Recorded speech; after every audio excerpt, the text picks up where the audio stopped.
Sejam bem-vindos a mais um Espaço Opinião. Hoje analisamos a entrevista à Renascença de Sérgio Sousa Pinto, deputado do PS, que fala do caso Sócrates. Falamos também de Costa, que apela à criação da Autoridade contra a Violência no Desporto. Ainda na política, o Governo lança programa de alojamento estudantil acessível e analisamos a decisão do Governo face à prospecção de petróleo até 2019.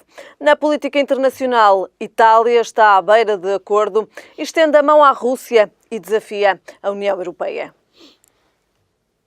São então estes os temas que temos para análise hoje no Espaço Opinião e comigo em estúdio tenho Narciso Miranda. Narciso Miranda, obrigada desde já pela sua presença. Começamos precisamente então por analisar esta entrevista do deputado do PS, Sérgio Sousa Pinto, à Renascença.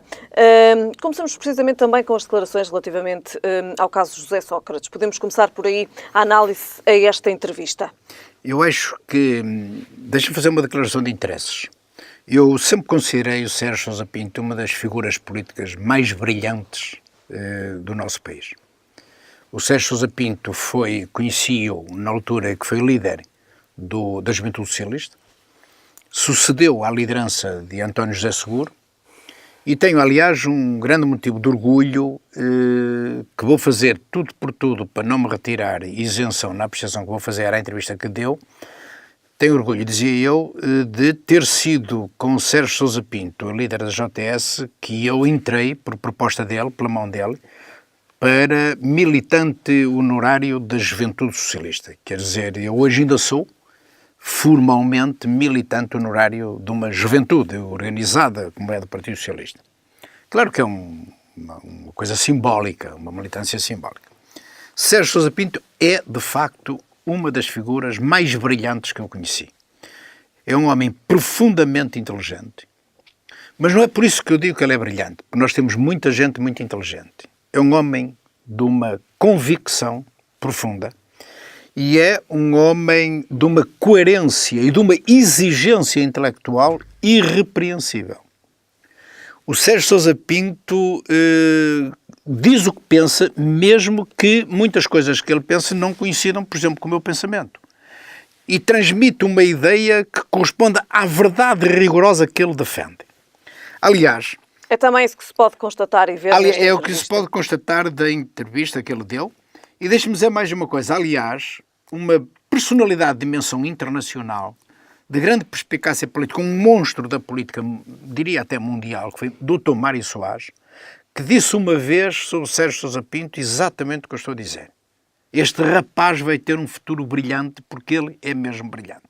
E o que ele diz nesta entrevista, que agora respondendo-lhe à sua questão concreta, ele toca nas feridas todas da política nacional.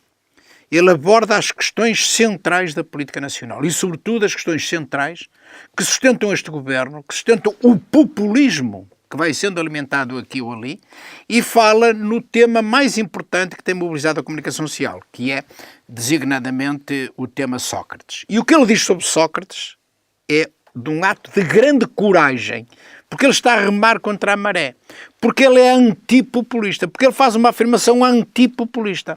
E ele diz concretamente que nós gostamos muito de assistir a uma fogueira no Rossio. Nós gostamos muito de vermos outros a apedrejar pessoas que estão na mão de baixo. Nós somos capazes de nos entusiasmarmos muito mais com julgamentos no Pelourinho, nos julgamentos na praça pública, do que propriamente em defendermos o Estado de Direito. O Sérgio Sousa Pinto diz uma coisa muito mais importante. Diz, este governo do PS, ou, vou corrigir, há pessoas do Partido Socialista e do governo, e citas, António Costa, António Galamba, Carlos César, etc., gostam muito mais das fogueiras no Pelourinho, dos julgamentos populares, nos julgamentos de pessoas que são penduradas na praça pública e queimadas, entre comas, ao vivo, do que o Estado de Direito. Mas ele vai mais longe. Ele vai mais longe ao dizer, dizem uma coisa e fazem outra, defendem o Estado de Direito no discurso, mas depois fazem intervenções exatamente ao contrário. Depois ele critica a formação da geringonça, o que demonstra uma grande coerência, uma profunda seriedade. Porque, repare, a geringonça teve sucesso. Mesmo que aparente, teve sucesso. Mesmo que aparente, está a ter sucesso. E o Sérgio Sousa Pinto não se cola a esse sucesso. É exigente, é rigoroso e diz hoje o que disse há um ano, o que disse há 2 anos, o que disse na formação da Geringonça. O Sérgio Sousa Pinto critica, como já disse, as afirmações de altos dirigentes do PS e a sua profunda contradição em vários temas. E depois, o Sérgio Sousa Pinto diz outra coisa muito importante que eu já o tenho dito aqui de uma forma diferente.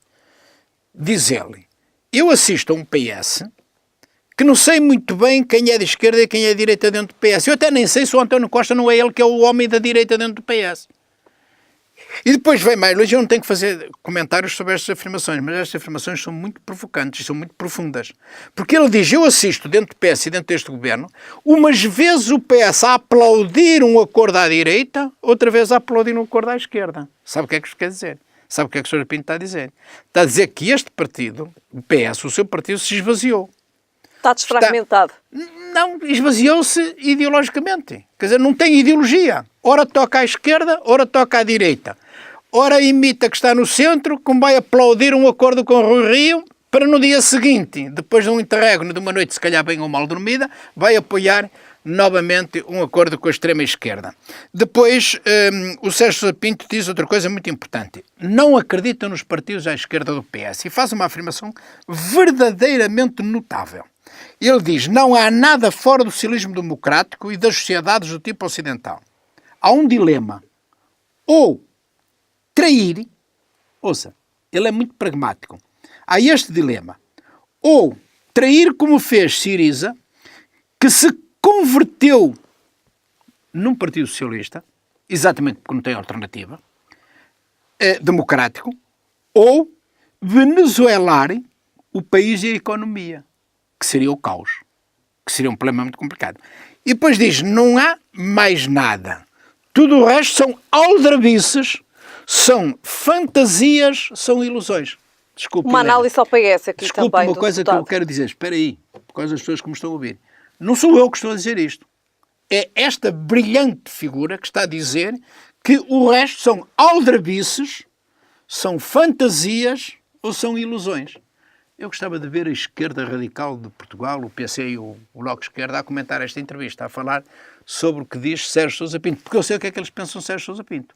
Há pouco tempo ouvi-os a fazer comentários, a dizer que era o único homem dentro do PS que tinha uma linha de coerência de esquerda, que era um homem profundamente de esquerda. Eu gostava que eles agora viessem reafirmar o óbvio, porque o óbvio é que, de Depois facto, desta entrevista. Sérgio Sousa Pinto, exatamente, critica o facto do governo não ter sido duro relativamente aos Estados Unidos, quando acabou com o acordo com o Irão, e isto é preciso ter um ato de coragem para dizer isto, e faz outra crítica que é um ato de coragem, que eu também estou de acordo. Por muito que me esforce, eu tenho que estar de acordo, que é sobre o processo judicial que foi tomado agora relativamente ao antigo vice-presidente de Angola. Claro que o processo não foi judicial, foi político.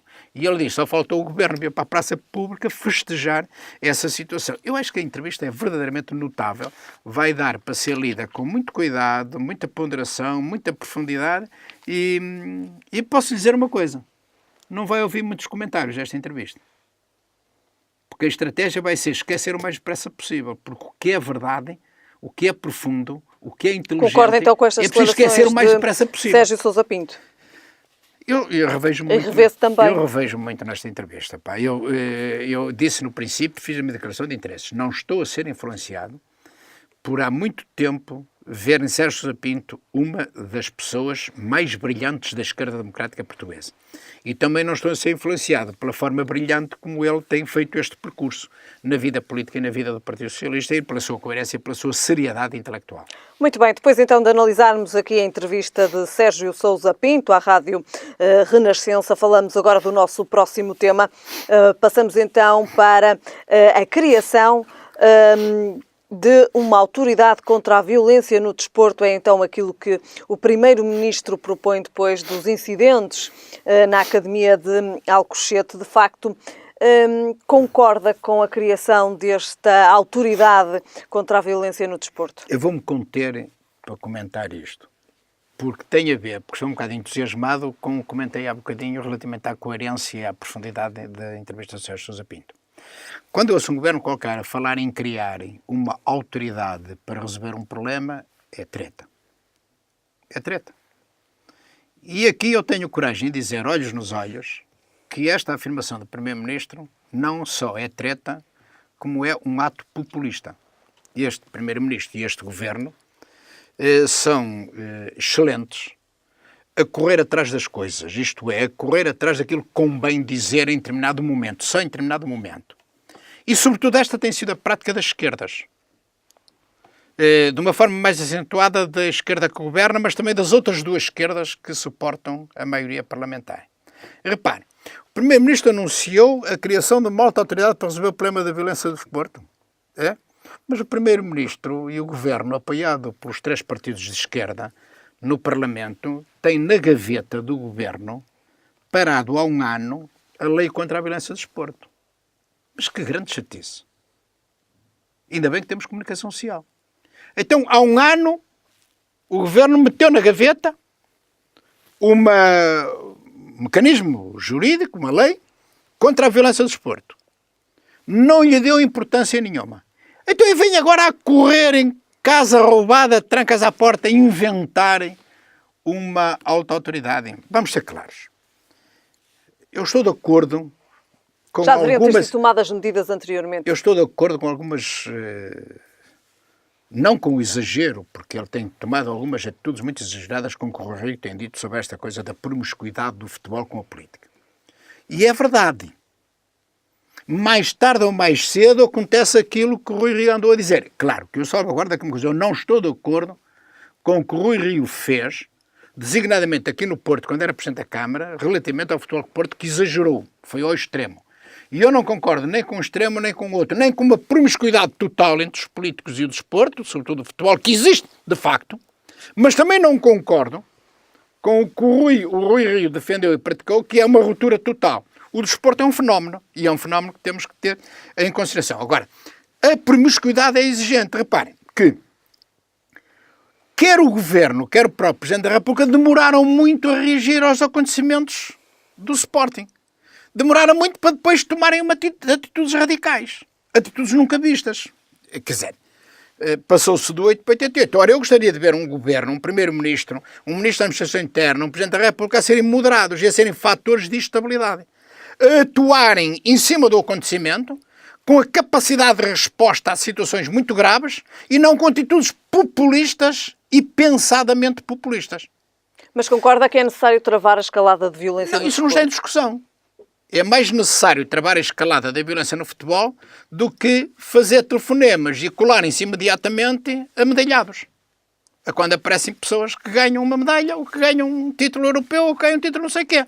Porque isso é muito importante para nós, mas também é muito importante isto. Agora, repara, um governo que tenha há um ano parado na sua gaveta medidas contra a violência no desporto, não, perdeu muita autoridade para agora falar no que vem falar com esta firmeza ou com este radicalismo total. Quanto ao que se passa no desporto, é muito grave.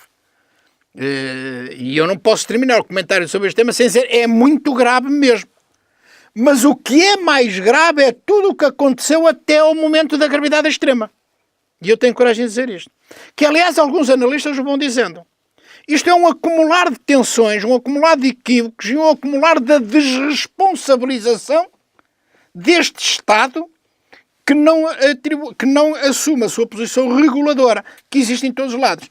Aliás, reparem, no fundo, também é preciso acabar com um tribunal especial para apreciar as questões do desporto. Então são eles próprios que definem as regras do jogo. São eles próprios nas suas associações que dizem qual é a multa que se aplica, qual é a pena que se vai aplicar a este e àquele. Não, é preciso entrar nos tribunais comuns. Estas questões do desporto, o não cumprimento da lei, as infrações que cometem, os atos de corrupção, têm que ser analisados. Podem ser analisados também nos tribunais desportivos, mas antes têm que ser crimes comuns.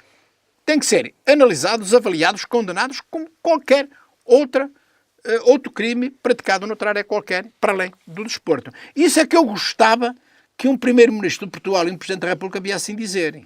Isto que eu estou a dizer é que eu gostava que eles viessem dizer. Acabemos com a situação de privilégio entre comas ou situação de caráter excepcional em que só eles é que se podem jogar a eles próprios.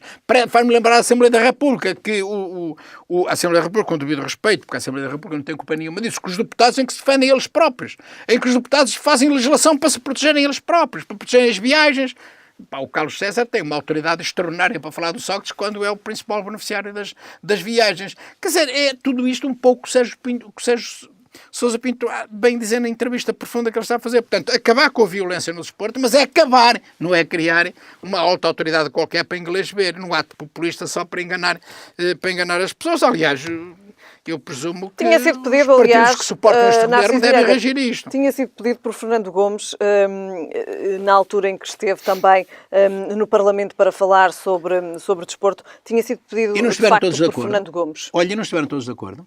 Sabe quem é que esteve mais de acordo com os apelos lançados pelo Fernando Gomes? Está-se a referir ao Presidente da Federação Portuguesa de Futebol. Exatamente. Foi um apelo deixado pelo Fernando Gomes. O Presidente da Federação Portuguesa de Futebol foi ao Parlamento, foi ouvido no Parlamento, e sabe quem foram os partidos que mais de acordo estiveram com as propostas dele?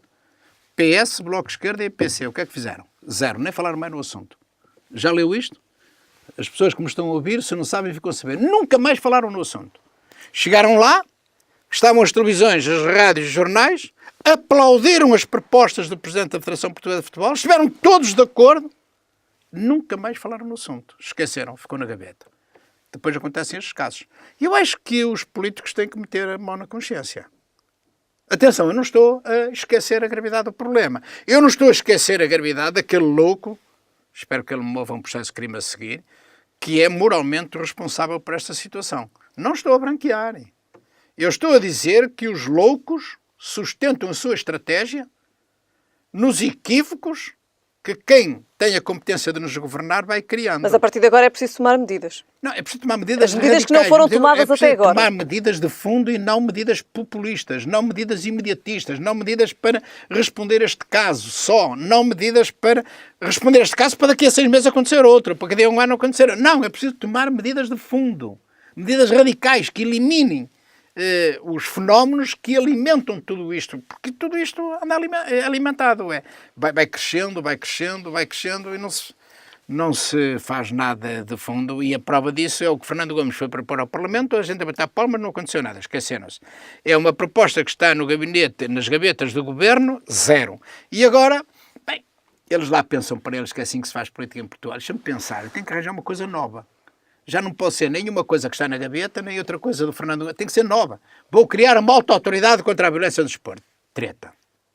Ato populista, hipocrisia. Muito bem. Narciso Miranda, passamos agora para o nosso próximo tema. O Governo lança programa de alojamento estudantil acessível. Muito rapidamente, Narciso Miranda. É uma medida positiva, tenho que dizer, teoricamente positiva, espero que ela passe depressa para a prática. Eu não sou muito cético, peço desculpa por estar a dizer isto, mas eu acho que este governo está permanentemente a inaugurar ideias. Eu preciso que ele comece a inaugurar coisas de facto. Por exemplo, esta ideia é uma ideia que ele está a inaugurar. Eu queria que ele concretizasse imediatamente, que é apoiar financeiramente a reconversão do casco habitacional que está abandonado, que está degradado, para ser transformada em residências de estudantes a preços acessíveis. Como é que faz? Não explica, mas espero, tenho que dar o benefício da dúvida. Esta proposta já é uma proposta que espero que as pessoas que me estão a ouvir vão perceber, é uma proposta requentada. E eu espero que, mesmo requentada... Requentada porque Narciso Miranda. Já foi apresentada, pelo menos que eu me lembro, esta é a terceira vez que é apresentada. Pronto, espero que a terceira seja de vez e que funcione de facto. Sabe, quando eu vejo o Governo já anunciar medidas de criar comissões, grupos de trabalho, outras autoridades, eu ponho sempre dúvidas a isso. Vamos nomear uma comissão de inquérito, já sabe o que é que vai acontecer? Nada. Vamos criar uma comissão para estudar não sei o quê, já sabe o que é que vai acontecer? Nada a seguir, e eu tenho dúvidas sobre isso. Agora, repito, é uma medida genérica, uma medida... necessária também. Necessária, importante, positiva, mas é preciso concretizá-la. Terá aqui também o apoio das autarquias, muitas medidas teóricas, agora é preciso concretizá-las. Narciso Miranda, é preciso aqui também o apoio das autarquias, não, relativamente claro, a este mas projeto. Sabe que as autarquias têm feito um papel notável no país, salvo raríssimas exceções, e portanto não é por aí que vamos ter problemas. Muito bem, passamos então ao nosso próximo tema. Falamos ainda também de política e falamos do Governo que não aceita mais prospecção de petróleo, e assim é que é, até 2019. Olha, primeiro o Governo aprovou. E não só aprovou. Mas decorre uma prospecção de petróleo. Sabe o que é que o Governo agora vem dizer muito a correr e que não aceita mais nenhuma licença para prospecção de petróleo? Mas atenção ao pormenor. Atenção ao pormenor. Durante este mandato, que é durante 1 ano e meio. E que grande medida. Ou seja, isto é uma grande medida. é um governo dizer assim: eu, durante o próximo ano e meio, não passo mais nenhuma licença para prospecção de petróleo. Isto é uma coisa notável. Eu acho que é muito difícil encontrar alguém com uma imaginação tão forte para fazer uma afirmação destas. E o povo vai enrolando nestas coisas. Sabe porquê? Porque responde desta maneira para tentar encobrir uma situação preocupante que foi a APA, dispensar o estudo de impacto ambiental, Que é criticado pelo PST. que é criticado por praticamente todos os partidos, mas ficam-se pela crítica. Eu até não posso desvalorizar a crítica do PSD. Eu também não devo desvalorizar as críticas do Bloco de Esquerda e do PCP. Ainda não vi as críticas do PS, acho que isso não faz. Não posso desvalorizar essas críticas, mas não posso, sobretudo, desvalorizar o que diz a Quercus e o que dizem os movimentos ambientalistas. E então, perante a gravidade deste problema, que é a APA dispensar este grande interesse económico de fazer o estudo de impacto ambiental, provavelmente para evitar algum sarilho que podiam aparecer impactos negativos do ponto de vista ambiental, e com efeitos no turismo, com efeitos na pesca, com efeitos numa costa alentejana extraordinária, etc, etc. Então, dispensam desta vez, depois o governo vem a correr atrás, encobrir, a dizer, pronto, não há mais licenças a partir de agora. Mas durante um ano e meio só. Mas houve até agora. Houve até agora e o problema não é esse. O problema é ter dispensado o estudo de impacto ambiental. E não chega a criticar. O PSD não chega a criticar. O Bloco de Esquerda não pode ficar-se pelas críticas e o PCP também não pode ficar com as críticas. Tem que ser consequentes. Sabe qual é o grande problema? É que este governo vai funcionando desta maneira, como o Sérgio Sousa Pinto diz, ora à esquerda, ora à direita, ora ao centro. A gente já não sabe se este governo é de esquerda, se este governo é de direita. A gente já não sabe se o PS é de esquerda, se é de direita, mas o Bloco de Esquerda e o PC dão apoio. Dão sempre apoio. Também não sabe muito bem se eles estão a dar apoio a um governo de esquerda ou a um governo de direita. Eles estão sempre a dar apoio. Quer dizer, fazem as suas críticas para aguentar o seu eleitorado, mas depois dão apoio. No momento certo dão apoio. Narciso Miranda. Sabe qual é o problema? É que não há alternativa. E como não há uma alternativa, temos que aguentar com este mal. E isto é dramático num país. Eu já vi situações dramáticas como esta que conduzirem a maus resultados em termos de futuro. Eu acho que o devo dizer agora da mesma maneira que o disse relativamente à reta final do engenheiro José Sócrates. Isto vai acabar mal. Isto vai resultar mal. Resultou mal e acabou mal. Também digo deste governo. Isto vai resultar mal. Não sei se é daqui a um ano, se é daqui a 2, se é daqui a 3. Provavelmente daqui a 2 anos. Mas vai resultar mal. Estou convencido disso. Muito bem, Narciso Miranda, passamos agora ao nosso próximo tema, que é também o último. Falamos de política internacional e falamos da Itália. A Itália está à beira de formar governo. No entanto, existem aqui algumas coisas que são muito preocupantes para a Europa. Muito preocupantes para a Europa. Primeira coisa muito preocupante é a hipótese desta coligação do governo encontrar na Rússia em Putin um aliado. Isso é muito preocupante. Porque se logo... Isso é logo uma afronta ao governo. Um dos pontos do acordo é a saída do euro. É isso que eu ia lá chegar. Isto é uma afronta à Europa. Esta afronta à Europa é mais grave, genericamente é uma afronta à Europa, porque abarca tudo, mais grave E a aproximação à Rússia. E a afronta à Europa com a aproximação à Rússia, obviamente. Que é o que a Rússia quer. A Rússia quer conquistar o seu império, quer alargar a sua influência e alargar com intervenções deste género.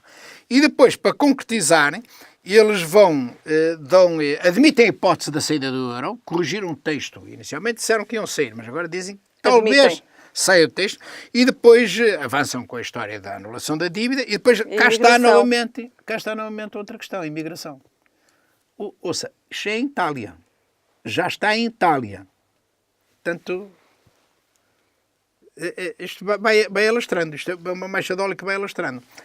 Os atos populistas branqueados com capa de verniz são sempre perigosos. Narciso Miranda, como é que podemos ver esta pretensão da aproximação à Rússia? Muito preocupante. É uma afronta à Europa. Só podemos ver desta maneira. E é uma colaboração que está a ser feita por estes dois partidos em Itália para dar importância, para dar mais peso, mais significado à estratégia da Rússia de reconquistarem algum espaço do que perderam com a queda do Muro de Berlim.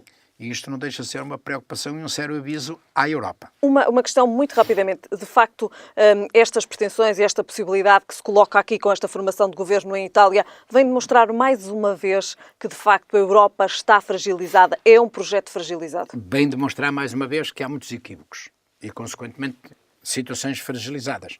E, transportando isto para o país, repare porque é que eu sou muito duro nas críticas que faço. não interessa escondermos a realidade, há atitudes equívocas que apontam para fragilizações que podem ser irreversíveis em termos de futuro. Muito bem. Narciso Miranda, terminamos então o nosso Espaço Opinião hoje. Estamos de regresso amanhã e voltamos também nós a ver-nos amanhã. Até amanhã, Narciso Miranda. Foram então estes os temas hoje no Espaço Opinião. Regressamos amanhã.